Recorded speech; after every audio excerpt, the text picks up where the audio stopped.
السلام علیکم ورحمۃ اللہ۔ رمضان اسپیشل میں آج میں کروں گی سورۃ الرحمن کی آیت نمبر 6 سے 10۔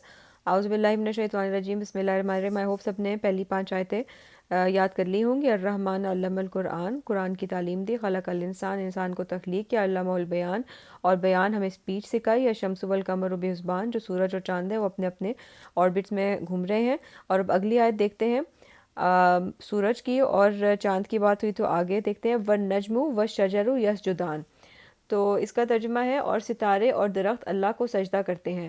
نجم کے معروف معنی ستارے کے ہیں، لیکن عربی میں یہ لفظ ایسے پودوں اور بیل بوٹوں کے لیے بھی بولا جاتا ہے جن کا تنا نہیں ہوتا، مثلا جھاڑیاں، خربوز یا تربوز کی بیلیں۔ جس طرح لاتعداد ستارے آسمان پر بکھرے نظر آتے ہیں، بالکل اسی طرح بے شمار جھاڑیاں اور بیل بوٹے زمین میں پھیلے ہوئے دکھائی دیتے ہیں۔ چنانچہ پچھلی آیت میں سورج اور چاند کے ذکر کی نسبت سے دیکھا جائے تو یہاں نجم ستارے سے مراد ستارے ہوں گے، لیکن اگر اگلے لفظ یعنی کہ شجر کے حوالے سے دیکھا جائے تو جھاڑیاں اور بیلوں کا ترجمہ جو ہے وہ زیادہ بہتر معلوم ہوتا ہے۔ تو والنجم والشجر یسجدان، جو نجم اور شجر ہیں دونوں سجدہ کر رہے ہیں اللہ تعالیٰ کو۔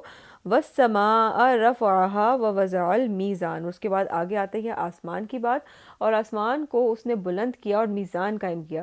یہاں میزان سے مراد کائناتی نظام کے اندر پایا جانے والا مربوط اور خوبصورت توازن یعنی کہ کاسمک بیلنس ہے، جس کی وجہ سے کائنات قائم ہے۔ یہ توازن تمام اجزائے سماویہ کے اندر یعنی کہ ساری ہیونلی جو باڈیز ہیں ان کے اندر موجود گریویٹیشنل فورس کی وجہ سے قائم ہے۔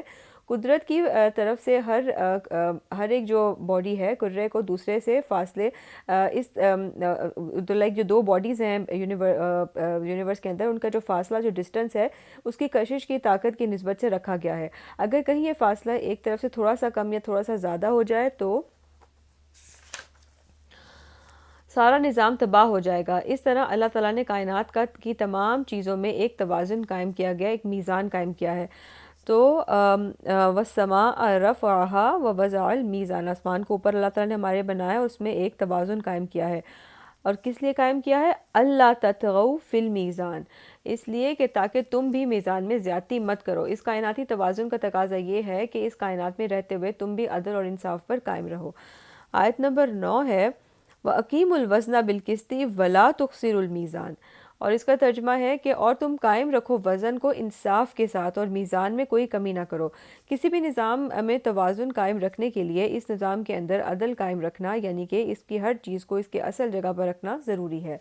کسی بھی قسم کی کمی بیشی نظام میں خرابی اور عدم توازن کا باعث بنتی ہے، اس لیے زیادتی کرنے سے بھی منع کیا گیا ہے اور کمی کرنے سے بھی۔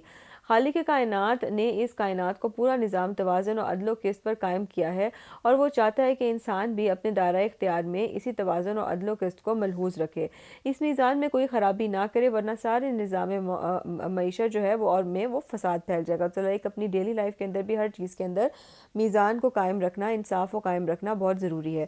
اور اس کے بعد اگلی آیت ہے آیت نمبر 10، وَالْأَرْضَ وَضَعَهَا لِلْأَنَامِ، اس کا ترجمہ ہے اور زمین کو اس نے بچھا دیا تمام مخلوق کے لیے۔ ظاہر ہے کہ مخلوق میں انسان بھی ہیں اور جنات بھی۔ نوٹ کیجئے کہ پہلے آسمان سورج اور چاند کا ذکر ہوا، اور اب زمین کا، گویا کہ ترتیب تدریجاً اوپر سے نیچے کی طرف آ رہی ہے۔ تو یہ تھی آج کی آیتیں، بہت ہی آسان ہیں۔ سب سے پہلے اس میں والنجم والشجر یسجدان، جو بیل بوٹے یا پھر ستارے اور جو درخت ہیں وہ سجدہ کر رہے ہیں۔ والسماء رفعها، آسمان کو اوپر اللہ تعالیٰ نے بلند کیا۔ ووضع المیزان، اور اس کے اندر میزان کو قائم کیا، ایک بیلنس قائم کیا۔